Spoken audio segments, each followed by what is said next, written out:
तुम में से राहुल, तुम्हारे घर ऐसा होता होगा, जैसे शादी का कोई कार्ड आया मान लो, तो दोपहर का खाना बनना बंद हो जाएगा। उस दिन क्या होगा कि तुम पता है भाई कल जाने शादी में, तो दोपहर का खाना नहीं खाओगे, रात को क्या करोगे, डायरेक्टली स्टार्ट हो जाओगे। जाते ही पहले स्टार्टर खाओगे, पहले गोलगप्पे, फिर आगे जाके मंचूरियन, चीज चिल्ली सब खाते जाओगे, लास्ट में फिर आइसक्रीम।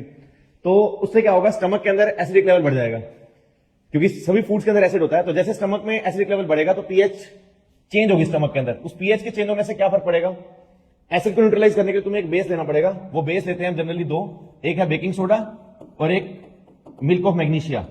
एक बेकिंग सोडा बेस है हमारा और एक है milk of magnesia. Baking soda का फॉर्मूला होता है NaHCO3, milk of magnesia. Baking soda का फॉर्मूला NaHCO3 सोडियम बाइकार्बोनेट, और मिल्क ऑफ मैग्नीशिया का फॉर्मूला MgOH ट्वाइस। तो मेडिसिन में आपने सब लोगों ने ये खाई होगी जरूर, डाइजीन के नाम से मार्केट में मिलती है, हर घर में होती है। तो तुम शादी के बाद जब बहुत सारा खाने के बाद जब एसिड लेवल बढ़ता है तो फिर उसको न्यूट्रलाइज करने के लिए बेस लेना पड़ेगा, क्योंकि एसिड को बेस पसंद है। तो बेस क्या होता है, मिल्क ऑफ मैग्नीशिया होता है इसका मेन इंग्रेडिएंट्स। डाइजीन का मेन इंग्रेडिएंट होता है मिल्क ऑफ मैग्नीशिया। यहां ऐसे मिल्क ऑफ मैग्नीशिया के एंटासिड लेक्सेटिव भी आते हैं, सभी को पता है। तो ये दो हमारे एंटासिड है। एंटासिड नाम क्यों दिया इन दोनों को, why the name is given antacid. जैसे हम लोग बोलते हैं वायरस के लिए एंटीवायरस, बैक्टीरिया के लिए एंटीबैक्टीरियल, वैसे ही एंटासिड स्टमक के एसिडिटी को न्यूट्रलाइज करने के लिए एंटासिड मतलब जो बेसिक नेचर के होता है। तो ये दोनों हमारे बेस होते हैं जो एक्सेस एसिड को न्यूट्रलाइज करते हैं। तो पीएच का हमारे सिस्टम में पहला रोल ये रहता है डाइजेस्टिव सिस्टम के अंदर। सेकंड रोल है हमारा पीएच का हमारी लाइफ के अंदर 2 में।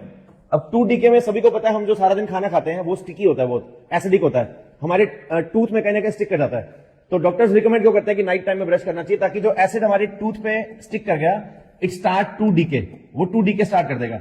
2 से क्या होगा, टूथ के ऊपर जो लेयर होती है, ये जो एनिमल की लेयर होती है टूथ लेयर, यहां से डीके स्टार्ट हो जाएगा टूथ के ऊपर। जैसे यहां डीके स्टार्ट होगा तो डीके होने की वजह है वो एसिड।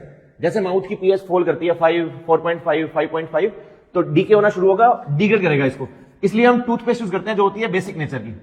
टूथपेस्ट होती है स्लाइटली एल्केलाइन बेसिक, ताकि जो हमारे टूथ पे एसिड लगा हुआ है उसको न्यूट्रलाइज कर देगी। तीसरा सॉइल पीएच। कभी आपने देखा होगा फार्मर क्या करता है, लैंड के अंदर कहीं ना कहीं सॉइल के अंदर चूना डालता है, लाइम डालता है, CaO, जिसको हम बोलते हैं चूना भी। या कभी देखा लाइमस्टोन डालता है, CaCO3, लाइमस्टोन बोलते हैं इसको। इसका नाम क्विकलाइम लाइमस्टोन या स्लेट लाइम बोलते हैं, CaOH ट्वाइस, इसको बोलते हैं स्लेट लाइम।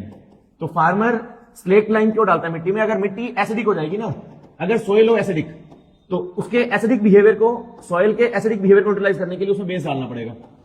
अगर सॉइल एसिडिक है किसी फार्मर के लैंड के अंदर, तो उसको न्यूट्रलाइज करने के लिए बेस डालना पड़ता है। और बेस क्या है, ये तीनों बेस हैं जो चीपर रहते हैं। इसलिए जनरली जब भी कहीं सॉइल की पीएच फॉल करती है, सॉइल एसिडिक बन जाए, तो न्यूट्रलाइज करने के लिए बेस डालना होता है।